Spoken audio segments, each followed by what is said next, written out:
ассалому алайкум дӯстони азиз. Як хабари хеле нохуш.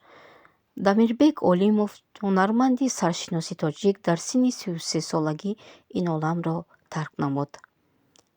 Субҳи имрӯз бар асари як садамаи нақлиётӣ аз олам гузаштааст. Дар ин бора дӯстону наздиконаш дар шабакаҳои иҷтимоӣ хабар доданд.